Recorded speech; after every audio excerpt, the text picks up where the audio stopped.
Desde o dia 1º de março, a Receita Federal está recebendo as declarações do Imposto de Renda 2018.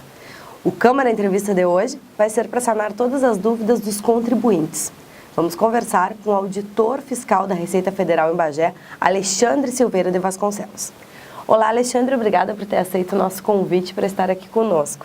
Para começar, então, Alexandre, o que é o Imposto de Renda e qual é o objetivo dessa declaração?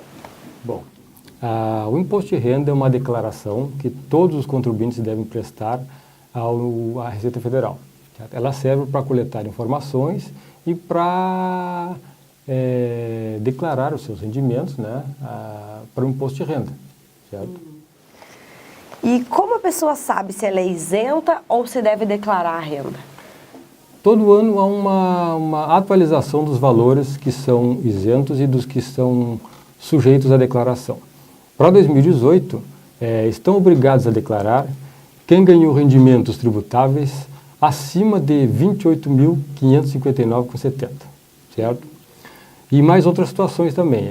Por exemplo, quem teve posse de bens e direitos em 31 de dezembro de 2017, de valor superior a R$ 300 mil. Quem deseja compensar prejuízos da atividade rural, quem teve rendimentos isentos não tributáveis acima de R$ 40 mil, quem em qualquer mês do ano calendário 2017 teve ganho de capital, e quem também passou a condição de residente no Brasil em 2017.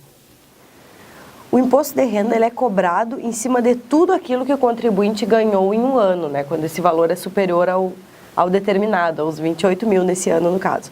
Quais os gastos que são passíveis de restituição por parte da Receita?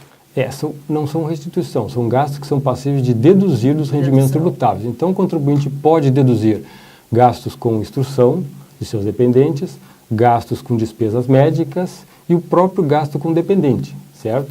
Além de algumas outras deduções do imposto devido, como algumas doações, cota patronal do empregador e algumas outras também. Como é que funciona a questão das doações para o fundo da criança e do adolescente? Como a pessoa deve proceder? Muitas pessoas gostam de fazer essas doações, mas muitas vezes não entendem, né? Sim, exatamente. Certo? Existe um fundo municipal, cada município tem o seu fundo, né? E as doações devem ser feitas para esse fundo dos direitos da criança e do adolescente. As doações são diretas para esse fundo, que ele lhe dá um recibo, certo? E esse recibo é o comprovante hábil para a pessoa deduzir do imposto de renda. Como é que é feita a doação?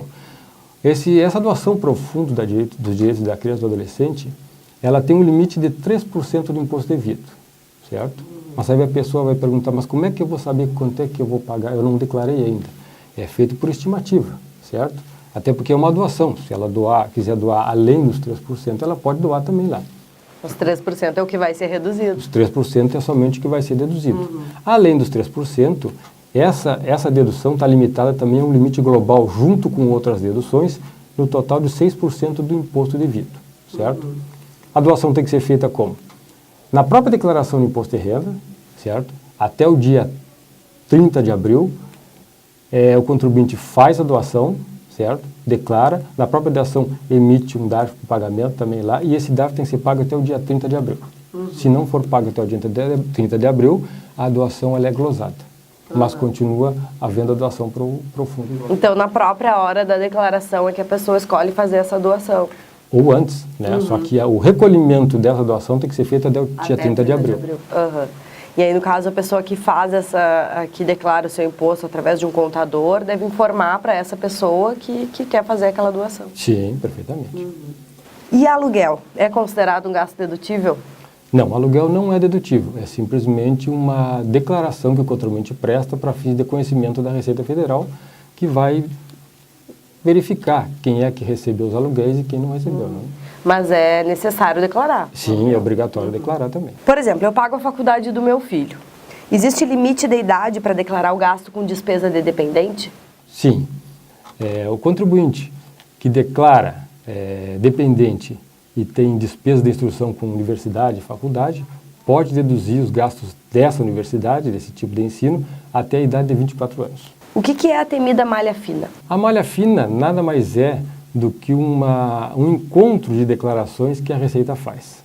a fonte pagadora declara que pagou para um contribuinte, o contribuinte declara que recebeu daquela fonte pagadora. A malha fina simplesmente é um encontro de declarações que ocorre dentro da Receita para ver se as informações que o contribuinte está declarando estão corretas ou não. E os valores, eles têm que serem exatos? Como é um sistema, tem que ser exatos. Se der diferença mínima ali, vai cair na malha fina, certo? Mas sempre sujeito à comprovação. E eu fiz a declaração, enviei. E só depois eu percebi que esqueci de algo, ou que tinha algo que eu coloquei a mais ou a menos, que eu esqueci de algum recibo, de repente. Ainda tem como corrigir a declaração? Como a pessoa deve proceder? Sim, a pessoa, o contribuinte, pode retificar a declaração dele depois do prazo e antes do prazo ele pode fazer quantas declarações ele quiser. Não são consideradas declarações retificadoras até a data de 30 de abril. Posteriormente a isso, ele pode retificar a declaração.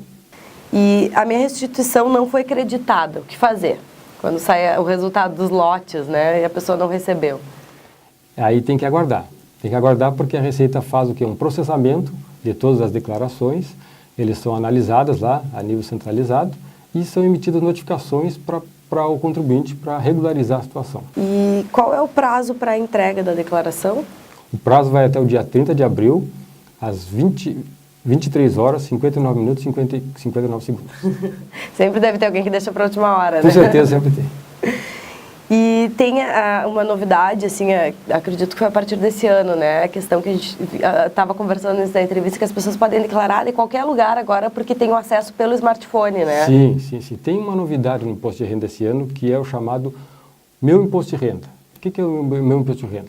É um serviço que a Receita colocou à disposição do contribuinte, seja em smartphones, em iPhones, em telefones, né, Android, iOS, que for o sistema operacional, e também no próprio site da Receita. Nada mais é do que um programinha que o contribuinte pode preencher a sua declaração, certo? E salvar os seus dados. Esses dados ficam salvos em uma nuvem. Então ele pode acessar de qualquer lugar. Não é como o programa do Imposto de Renda, que é baixado para o computador e fica naquele computador. Teria que baixar para outro computador para seguir e fazer outra declaração ali. Então, com esse tipo de programa que a Receita lançou, é um app, certo? Os dados ficam salvos numa nuvem e o contribuinte pode acessar de vários lugares. Uma das orientações que é dada, né, a gente estava lendo sobre isso, é a questão de faz a declaração, envia e já imprimir o recibo, né? Ficar com aquele recibo salvo em algum local, porque no momento que estraga o computador ou que perde, pode perder aqueles dados, né? Eles já foram enviados para a Receita, mas a pessoa fica sem posse do seu próprio imposto de renda. Esse é um cuidado que o contribuinte deve ter, certo?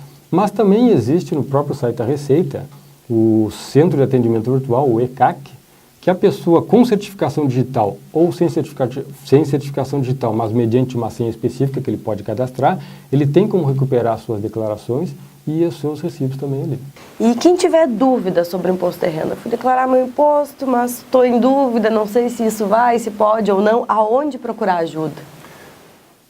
Tem várias ajudas. Ajuda online, tem no próprio site da Receita, que é bem esclarecedora, tem vários vídeos também lá, certo? E localmente também o contribuinte pode ligar para um telefone da nossa delegacia onde funciona o plantão fiscal, que é o 53-3310-6100, certo? Aí vai ter um auditor fiscal que vai prestar todas as informações necessárias desse contribuinte lá via telefone. Não sei se poderíamos passar alguns dados sobre arrecadações aqui em Bagé. Sim, eu trouxe alguns dados aqui. Bagé tem potencial 18.800 declarações anuais, certo? Isso não mudou muito nos últimos anos, certo? O que dá em torno de 26 milhões, algo em torno de arrecadação, certo? Isso comparado somente ao município de Bagé, fora os demais municípios, certo? Tá? Se nós consideramos da nossa região, a jurisdição da Receita Federal de Bagé, que abrange os municípios de Aceguá, Bagé, Candiota, Dom Pedrito, Ulha Negra, Lavras do Sul, Pedras Altas e Pinheiro Machado, tem uma arrecadação total de 37 milhões e 200. E quais são as consequências para quem não declara o imposto? Quem não declara, quem não fizer a declaração até o dia 30 de abril, poderá fazê-la ainda posteriormente, só que estará sujeito a uma multa, certo? A multa, o que é? A multa é 1% do imposto devido, certo? Sendo que tem um limite mínimo de R$ 165,74 ou um máximo de 20% do imposto devido. essa multa ela vem com a notificação de lançamento posteriormente à entrega da declaração. E quem não declarou depois, deixou passar, quais são as consequências para quem sonegou o imposto, na verdade, não declarou o seu imposto de renda? Se ele não fizer a declaração, vai cair provavelmente em malha fina também, porque o sistema vai detectar que há rendimentos declarados por outras fontes que foram pagos para essa pessoa, não há declaração e vai ser sujeito à fiscalização. Não sei se você quer passar algumas dicas aí para o pessoal que está envolvido com essa declaração do imposto de renda, tipo não deixar para a última hora, aquelas coisas que a gente sempre fala, mas que nunca é demais falar, né? Eu diria assim, que a pessoa, com a facilidade que tem a internet, os apps e toda a tecnologia hoje, que não deixe para a última hora. Porque deixar para o último dia sempre é aquele problema de fluxo de tráfego na internet. E aí, por uma questão de internet, assim, até da própria local, da própria cidade lá, o contribuinte pode não conseguir entregar e vai ficar sujeito à multa, né? Então, o ideal é que faça o mais rápido possível, antecipadamente mesmo. Tá bem, então, muito obrigado pela tua atenção, Alexandre, por ter aceito o nosso convite, né, de vir aqui sanar as dúvidas dos nossos telespectadores sobre o imposto de renda. E o Câmara Entrevista encerra aqui. Acompanhe as novidades da nossa programação no Facebook da TV Câmara Bagé.